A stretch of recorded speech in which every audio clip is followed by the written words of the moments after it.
It's important to have a safe place where you feel secure. I built a safe place for myself today, and I want to give you a tour.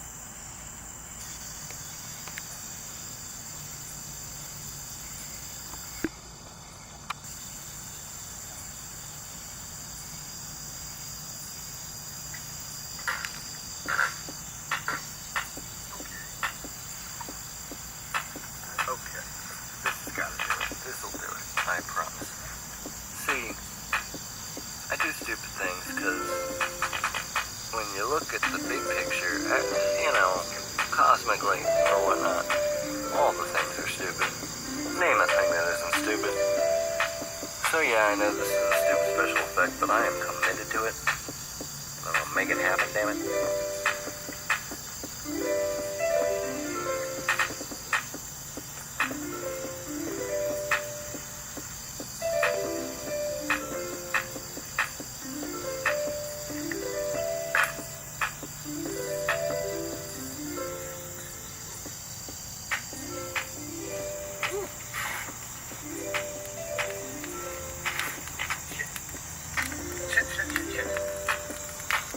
Too much.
Okay, so start of the tour here. This guitar here is something that my roommate said I could use as a prop, and when he saw the look of glee in my face, he said, "You can't set it on fire," and I was like, "Oh, this is a guitar I got for a steal at the pawn shop.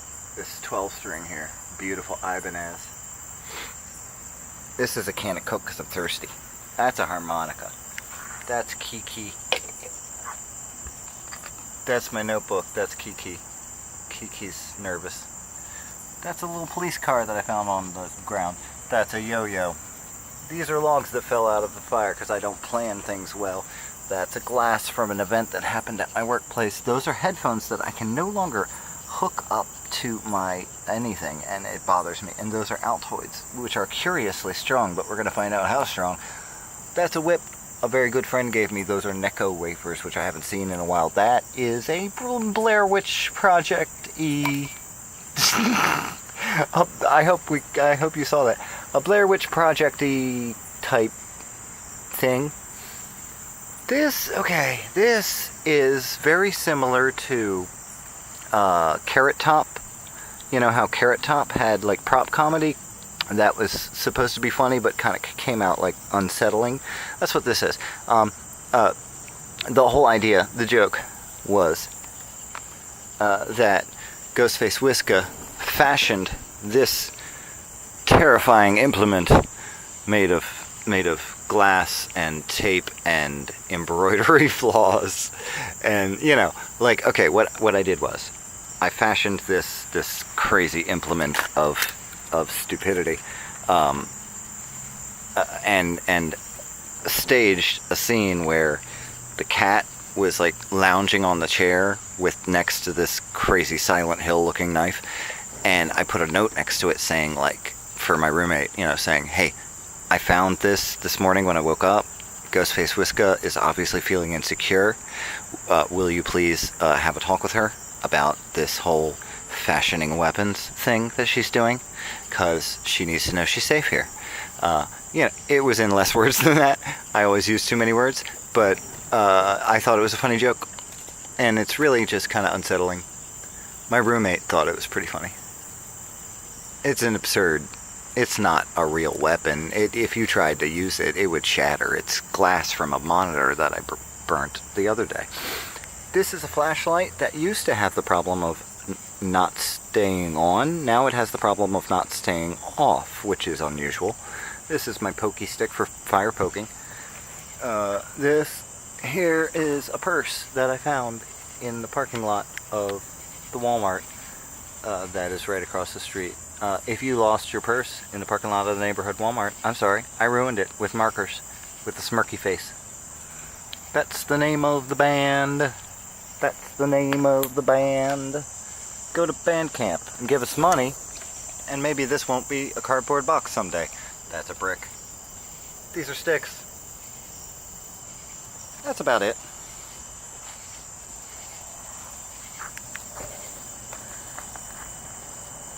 I'm gonna give you a minute to just kind of, you know, take it in, have another bowl or whatever, and I'm going to, well, I'm going to do the same, and I'm going to set some sticks up in the fire. Okay, so this is kind of a slow TV thing. Enjoy, and I'll be right back with you after these important messages.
Woo.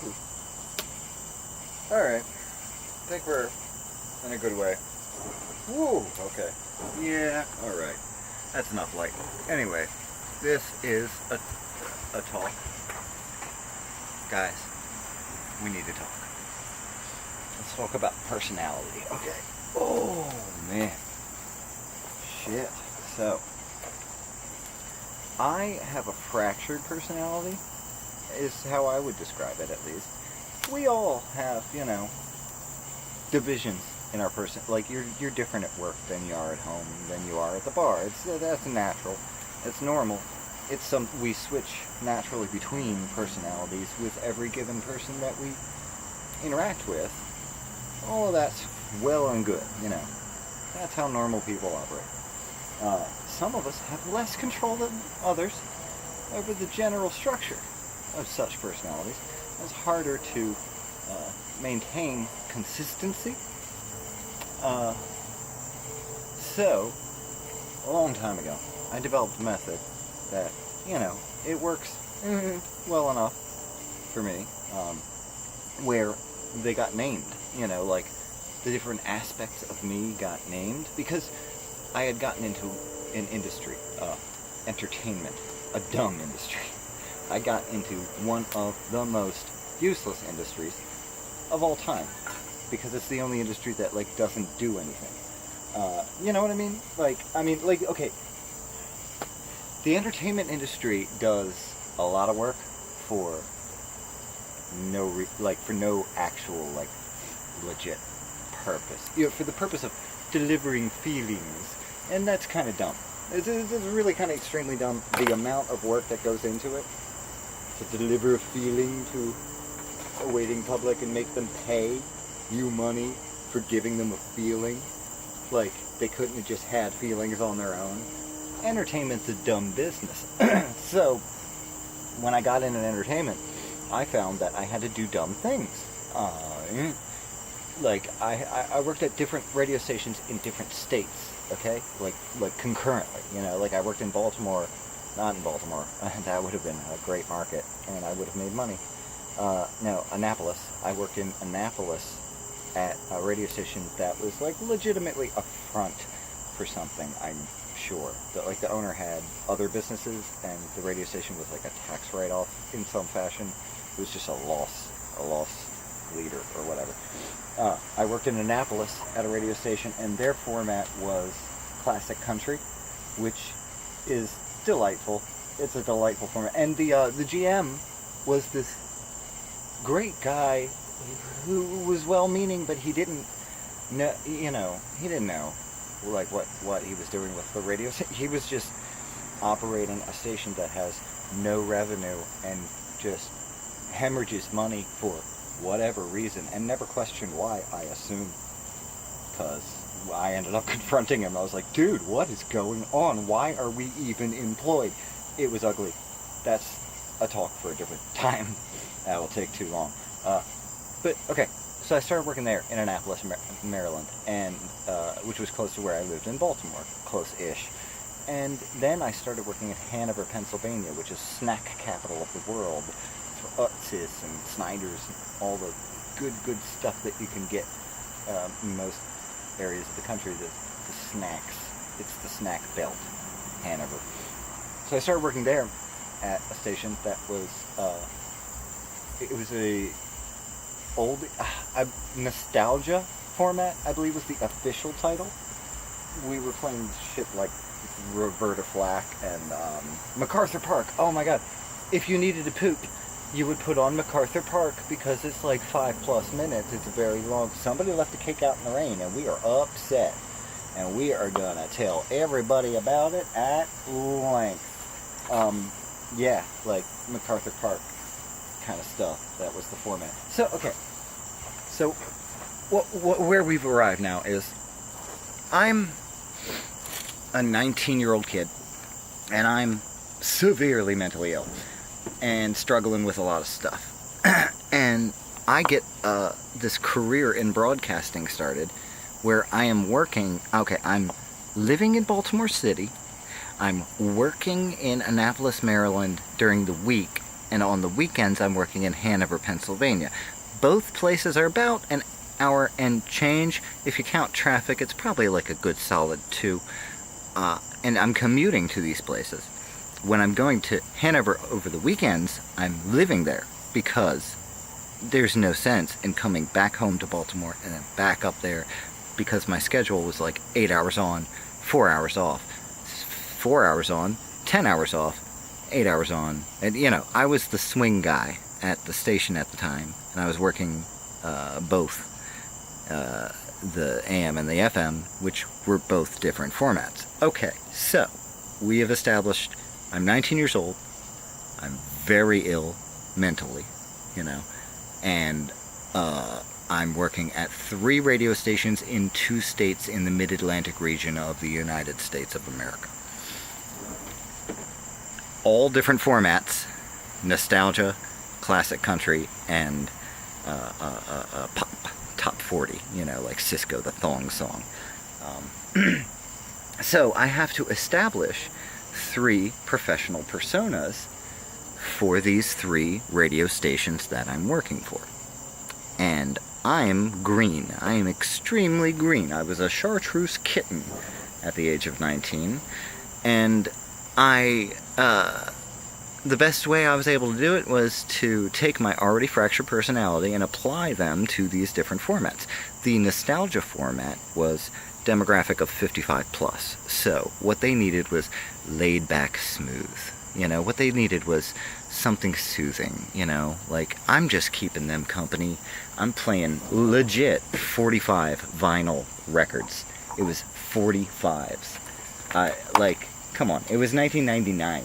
It was way too late for doing 45s. But that's what we had, because, radio stations cut corners. It was such a fun time. You have no idea how satisfying playing 45 records on the radio for real people. Granted, this was not the popular side of the station. This was the, it was the institution it was the local Hanover station, The main moneymaker was the York station, the pop station. That's where the DJs would want to be, so that they can make money and get good salaries and whatnot. So I'm working for all 3, and I established different personalities for all 3, and those personalities are based on, splits that I have in mind. In Annapolis, Maryland, I'm Jerry Sisler. Because there was no revenue there, because it was clear it was a front, I just decided, who gives a crap? Jerry Sisler's going to be my sandbox personality, where I test out any damn idea I want, no matter how stupid, and I just implement all the stupid ideas and see what happens. Throw spaghetti at the wall and see what sticks. And Jerry Sisler helped me learn a lot of things about radio, because there were no stakes at that station. I could tell they weren't making money, and they weren't even trying to. So it didn't matter what I did. And I learned a lot by just sandboxing the hell out of it, just throwing ideas. I created shows, I developed formats. Since the GM was not very experienced as a manager, I feel guilty about this. I made him cry. I want to say too long of a story, but I can't just set that up and not tell you the story. This man, Phelps, I love the man. He was a great man. We were close. But I'm a challenging person, okay? So I'm working at this radio station. I realize it's a front. I'm like, holy crap, this is all useless, like, in the absolute real, not just like the philosophy sense of like everything's useless, but like this is a literal useless business. And so what do I do? Because it could all just stop immediately at any time. That's not a secure future. Now, I know what you might be thinking if you're a rational human being. If you want a secure future, why did you go into entertainment? I know. So, Annapolis, I'm working. Phelps is managing. Phelps doesn't have really any clue what he's doing, and nor is he expected to. He is just there to be the GM, to keep the station staffed, to maintain 0 sales staff and to sell 0 advertising. It was the easiest radio gig on the planet. So once I figured that out, I was like, well, crap, I think I might have like the upper hand here, because none of this matters. So, you know, I initiated a conversation. And it was a tough love conversation. You know, I was like, dude, I have sweated for this place, and I have developed formats, I've created shows, people have been enjoying the thing and getting excited about the station again. When I got here, it was like malaise, and like, you know, I've worked hard to try to like get things like reinvigorated. And he was like, yeah, you know, you really have, and I'm glad you have, and I appreciate that. And I was like, cool. Now, can you please tell me what's going on here? There's no ads, Phelps. Like, how does a radio station operate without advertising? What is going on? You know, I just started like, I need to know for my own, you know, security, what is going on here? And Phelps, like, broke down. Like, I don't know if he was even aware that it was a front. Like, I think it's possible the owner set up a loss leader business or whatever, you know, a tax shelter business in this radio station. Hired Phelps, didn't tell Phelps that it was all a sham, and put him in a position that he was not ready for because, you know, doesn't matter, it's a tax shelter. And Phelps, I think, genuinely thought that this radio station should survive or could survive or whatever. Like maybe sales staff would just come wandering in and say, hey, can we work with you? I don't know. I don't know what his plan was or what he thought. Maybe he knew it was a front. He didn't admit to it. In that conversation with me, when I confronted him and said, I'm worried about my paycheck because this place does not have revenue and that's unusual. When I confronted him about that, and I was like, dude, what are you doing? What are you doing to manage this place, Phelps? What are you doing? And he started crying. I am not proud of this moment of my life. I'm sharing it with you because you've been vulnerable with me on Twitter, and I'm just trying to give back. I made a grown-ass man cry. I was a 19-year-old kid who is very new to broadcasting, but I had passion, and I had gone through a lot of training. A man named Bill Riley, who does a lot of vaudeville, or did a lot of vaudeville style things, performances. He was a very good entertainer, and he taught me everything I needed to know to become a successful in the sense of not in the sense of like making money, but in the sense of like executing formats. He taught me how to be a successful entertainer across mediums, you know. This was a very brilliant man, Bill Riley, and I owe everything to him. I've gone on a tangent, I'm sorry, because I miss Bill. I hope Bill watches this video even though it's too long. I know it's too long. I've never been able to edit myself, especially during manic times. So, I was confronting Phelps, and I made him cry. When he started crying, he said, I don't know what I'm doing, okay? Okay? Is that what you want me to say? Is that what you want to hear? I don't know what I'm doing. This is a grown man, and I'm a 19-year-old kid, and I am now aghast that I've just done this to a grown-ass man. He wept. He wept existential tears and admitted what we all feel, the imposter syndrome. We don't know what we're doing in our given situations. I just broke him. Like, I just broke the dude. And it's because he was in my studio, in the sense that I was on shift. And if I'm on shift, I own my space. That's how it is. And if you get in the way, I'm going to sing at you at the top of my lungs until you get out of my space. If it's performance time, I need my space. I need my space. It is a rule that goes to this day. I just need it. I need it a little more than usual, a little more than other people. Okay? It's a thing. Anyway, So he was in my space, and so I had that feeling of, this is my space, and I will control the parameters of my universe. And I made a grown man cry, and just out loud yell that he feels like an imposter in his life. That did not feel good. It did not feel good. I did not like it, and I took note of what I had done,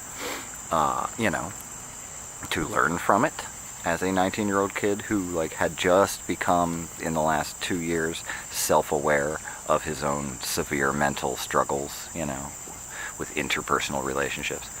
So I'd gotten really close with this Phelps guy, and then I blew up on him, and he cried, and I was like, oh dude, that was not my intention. I'm sorry, I'm just very insecure about having a business here with no revenue. We have no sales staff. What's going on, dude? I was just scared.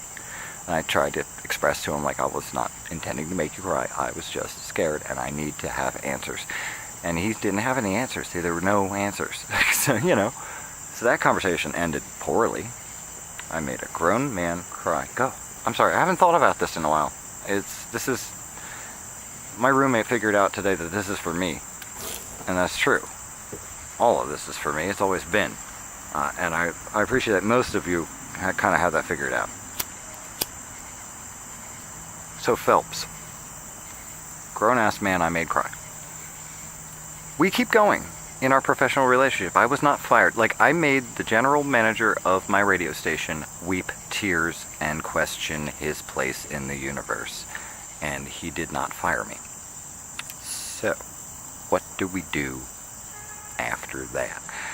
We became something there or whatever, I was given just a general empty, hey, fix some things situation at the Annapolis station. And I started fixing some things, and it went well.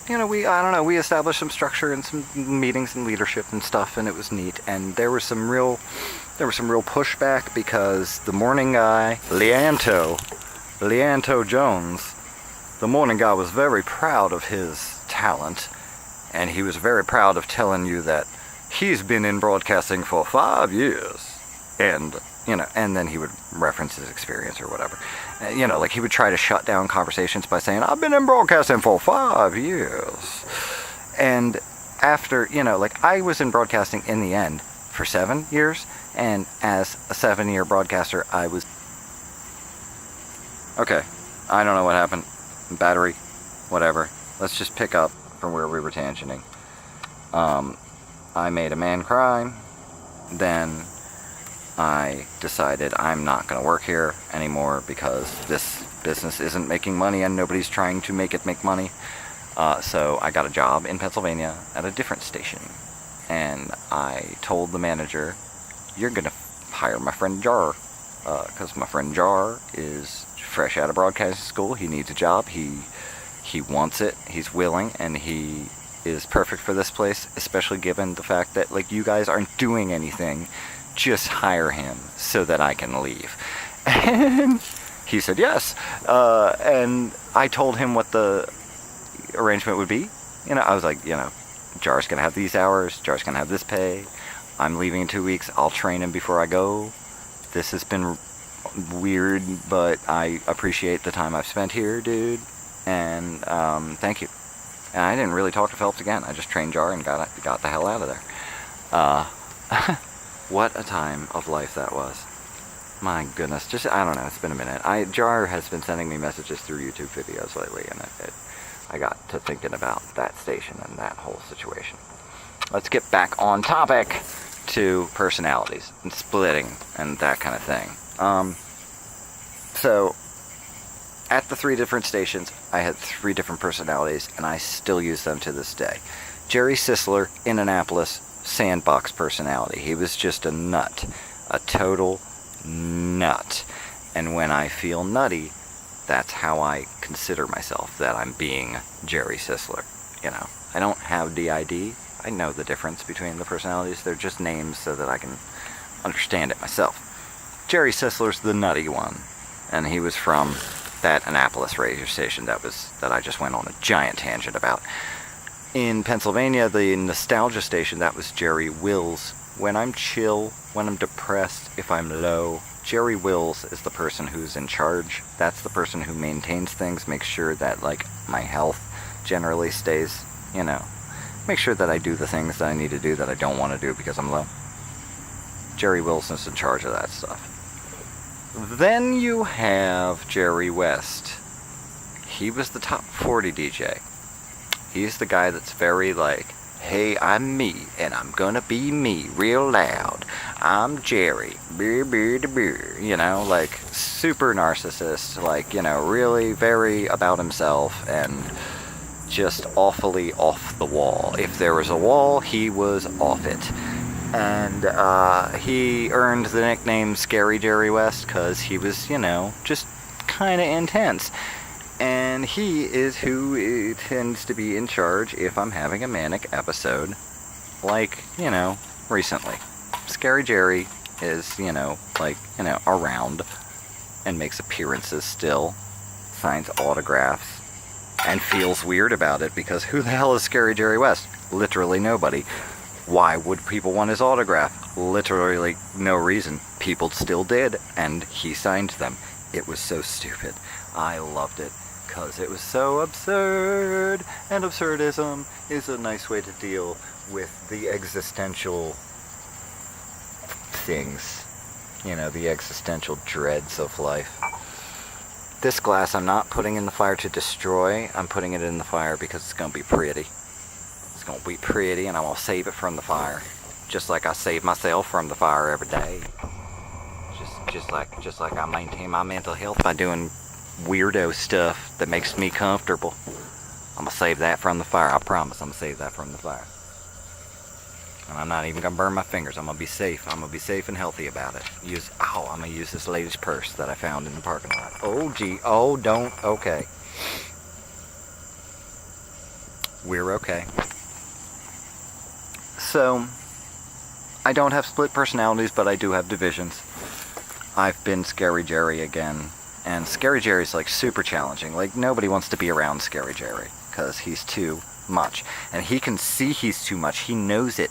That's what makes it so painful. I know. I am totally aware of it. And still have trouble putting on the brakes. Get into, like, you know, I make stupid purchases. I start burning stuff in the backyard because it makes me, like, feel less distressed. And my roommate, like, totally understands this. Yesterday, there was a pile of broken glass all over here from burning a very old laptop from a software company I used to work for. Long story, not going into it on this go-round. It was a different situation that went sorely bad. Mental health is complicated, and, you know, not everybody understands. That's just, I think, really the crux of it. And I try to explain, and that's why I make these. That's why I make these. Making these has helped me find other people who, like, you know, understand and feel the way that I do about a lot of stuff. Oh, jeez, what was that crackling? I'm gonna check on that crackling, guys, because I don't know what it was.